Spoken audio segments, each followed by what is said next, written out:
NIOS ने अप्रैल 2026 10th class का result 13 जून को डिक्लेयर कर दिया है। आप अपना रिजल्ट चेक कर सकते हैं। जैसे कि मैंने बताया था कमेंट सेक्शन में भी कि आपको अपना रिजल्ट आज यानी कि सैटरडे को मिल जाएगा। आपका रिजल्ट आ गया है। चेक कैसे करना है, आपको गूगल पे सर्च करना है एनआईओएस रिजल्ट, ठीक है। जो पहला लिंक आएगा यहाँ पर आप देख सकते हैं। जैसे आप यहाँ पर गूगल पे सर्च करेंगे एनआईओएस रिजल्ट, उसके बाद में आप यहाँ पर देखेंगे जो पहला लिंक आएगा, इस पर आपको क्या करना है, क्लिक करना है।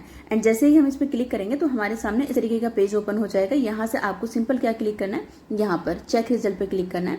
ये आपने किया, देन उसके बाद में ये आपने किया, उसके बाद में आपके पास ऑप्शन आएगा इनरोलमेंट नंबर फिल करने का एंड देन उसके बाद में कैप्चा फिल करने का। तो यहाँ सिंपल क्या करना, इनरोलमेंट नंबर फिल कर देना और यहाँ पर कैप्चा फिल करने के बाद में यहाँ पर ये वाला कैप्चा इसको फिल करने के बाद में सबमिट पे क्लिक कर देना, ठीक है। पे क्लिक करेंगे आपका रिजल्ट आपके सामने आ जाएगा, ठीक है। चलिए मैं यहाँ पर आपको एक रिजल्ट दिखा देती हूँ। तो आपके सामने इस तरीके से आपका रिजल्ट आएगा। इस तरीके से आपके सामने अप्रैल 2026 10th क्लास का रिजल्ट आ जाएगा। यहाँ पर आप देख सकते हैं बच्चे के मार्क्स, जैसे कि हिंदी में उनको 73 मिले हैं, सोशल साइंस में 73 हैं, इंडियन कल्चर में 62 बच्चे पास हो गए। सबसे पहले कांग्रेचुलेशन, बहुत अच्छी बात है कि आपने 10th क्लास एनआईओएस से कर ली है। अब उसके बाद में आपका दूसरा क्वेश्चन होगा कि मैम हमें 12th क्लास करनी है।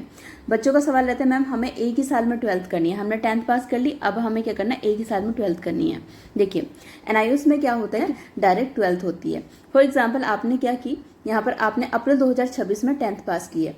अब कोई भी बोर्ड, एनआईओएस हो, सीबीएसई हो, आईसीएसई बोर्ड हो, कोई स्टेट बोर्ड हो, कोई भी बोर्ड आपको सिर्फ एक ही साल के अंदर आपको 12th नहीं करा सकता। मतलब ऐसा नहीं हो सकता कि आपने 2026 में 10th पास कर ली तो आप 2027 में 12th पास कर लेंगे, ऐसा कोई बोर्ड ही नहीं है, ठीक है, जो ऐसा करा दे। तो आपकी जो 12th कंप्लीट होगी वो होगी 2028 में, ठीक है। सवाल आएगा कि मैम एनआईओएस बोर्ड से तो डायरेक्टली 12th हो जाती है। बिल्कुल हो जाती है एनआईओएस से 12th क्लास डायरेक्ट, बट यहाँ पर एक कंडीशन है कि आपने अप्रैल 2026 में 10th पास की है तो अब आप अप्रैल 2027 के लिए एडमिशन करा सकते हैं, लेकिन आप ज्यादा से ज्यादा 4 सब्जेक्ट का एग्जाम अप्रैल 2027 में दे पाएंगे और एक जो सब्जेक्ट बच जाता है उसका एग्जाम आपका अप्रैल 2028 में होगा।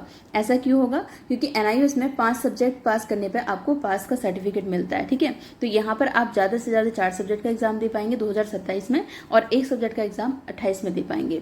तो इस तरीके से आप एनआईओएस से 12th क्लास कर सकते हैं। आई होप ये डाउट आपका क्लियर हो गया होगा जो बच्चे पास हो गए हैं। 12th क्लास के एडमिशन के लिए स्क्रीन पे दिए हुए नंबर पर हमें कॉन्टैक्ट कर सकते हैं। बच्चे किसी वजह से उनके रिजल्ट में SYC, SYCT या कुछ आ गया है, उस पर हम बात कर लेते हैं उसका क्या सोल्यूशन होगा, ठीक है। कि हाँ इंग्लिश में इस बच्चे के रिजल्ट में 33 मार्क्स हैं, लेकिन 18 मार्क्स उनके टीएमए में मिले, फिर भी उनको फेल कर दिया। कि आपको इंग्लिश में कितने मार्क्स मिले, 15 मार्क्स मिले, लेकिन आपको कितने मार्क्स लेकर आने थे, 27 कम से कम।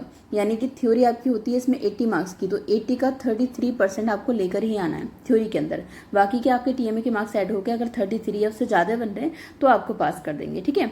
उसके बाद में आपका साइकोलॉजी सब्जेक्ट है, यहाँ पर भी सेम कंडीशन है कि 27 मार्क्स आपको लेकर आने होते तब आप पास होते। ऐसी कंडीशन में अब आपको क्या करना है, आपके पास 2 ऑप्शन है। अभी आप ऑन डिमांड एग्जाम दे सकते हैं। इसका एग्जाम आपका जून में, ठीक है, जुलाई में, अगस्त में, जब तक आपकी एग्जाम की तैयारी हो जाए। जून में एग्जाम की तैयारी हो जाए तो जून में एग्जाम दे दो, 6 से 7 दिन बाद की सीट बुक करा के जुलाई में एग्जाम दे सकते हो या अगस्त में एग्जाम दे सकते हो।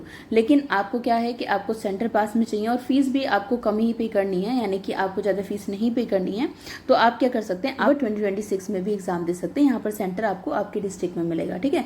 ऑन डिमांड में थोड़ा दूर सेंटर मिल सकता है। आप भी अपनी सीट बुक कर सकते हैं, स्क्रीन पे दिए नंबर पे यहाँ से करा भी सकते हैं, ठीक है। एनसी का मतलब वैसे मैंने रिजल्ट में देखा नहीं है, बाई चांस अगर किसी के बच्चे के रिजल्ट में आया है तो आप ये चीज अपने डैशबोर्ड पे जाके चेक कर लीजिए कि कोई डॉक्यूमेंट ऐसा तो नहीं है या कोई किसी डॉक्यूमेंट की रिक्वायरमेंट तो नहीं है। तो आप क्या कर सकते हैं, या तो डैशबोर्ड पे शो कर रहा होगा या फिर अपने रीजनल सेंटर पे पता कर सकते हैं। आपने एग्जाम दिया था उसके बावजूद भी आपके रिजल्ट में AB लगा हुआ है तो इसका मतलब है आपको अपने रीजनल सेंटर पे बात करनी है कि आपके इस केस में, तो आपको रीजनल सेंटर पे बताना है कि आपने एग्जाम दिया था, उसकी प्रॉब्लम सॉल्व हो जाएगी। SYC है, SYCT है या SYCP है, आपको दोनों ही कंडीशन में प्रैक्टिकल भी एग्जाम देना पड़ेगा, थ्योरी भी एग्जाम देना पड़ेगा। ये आपका IMPR अगर लिखा हुआ है तो आपने इंप्रूवमेंट के लिए अप्लाई किया था, वो वहां पर लिखा हुआ है, ठीक है। तो अगर आपने अप्लाई किया था इंप्रूवमेंट के लिए तो वहां पर लिखा हुआ आएगा, तो उसमें कोई परेशानी वाली बात नहीं है, बस रिजल्ट आपके सब्जेक्ट के आगे पास लिखा होना चाहिए, ठीक है। ADDL का मतलब है कि आपने पास थे लेकिन आपने क्या किया, एडिशनल सब्जेक्ट ले लिए, दोबारा से आपने और सब्जेक्ट ऐड किए, तो आपके रिजल्ट में ADDL लिखा होगा, तो उसमें भी आपको घबराने की जरूरत नहीं है, ठीक है। अगर आपके रिजल्ट में RL लिखा हुआ है इसका मतलब आपका रिजल्ट जल्दी ही डिक्लेयर हो जाएगा। हो सकता है कोई डॉक्यूमेंट की प्रॉब्लम हो, तो आप चाहें तो अपने रीजनल सेंटर पे कांटेक्ट भी कर सकते हैं। रीजनल सेंटर कौन सा होता है, आपके ID कार्ड में, जैसे आपका ID कार्ड होता है, यहाँ आपकी फोटो होती है इस तरीके से, ठीक है, और यहाँ एनरोलमेंट नंबर डिटेल लिखी हुई होती है। यहाँ पे एक साइड में रीजनल सेंटर दे रखा होता है, देखिए 2 पेज होते हैं, यहाँ रीजनल सेंटर दे रखा होता है, इस पे आपको जाके विजिट करना है, ठीक है। इस पे विजिट कर सकते हैं, बात कर सकते हैं। अगर आपके रिजल्ट में SF लिखा हुआ है, यानी कि कोई भी आपने ऐसी कोई शॉर्ट फी थी जो आपने करेक्शन अप्लाई नहीं करी, उसकी फीस पे नहीं करी थी, कोई करेक्शन अप्लाई कर दी थी लेकिन फीस पे नहीं करी थी, तो आप अपने डैशबोर्ड पे जाइए, वहां पर चेक करिए, शॉर्ट फी पे कर देना, आपका रिजल्ट अपडेट हो जाएगा।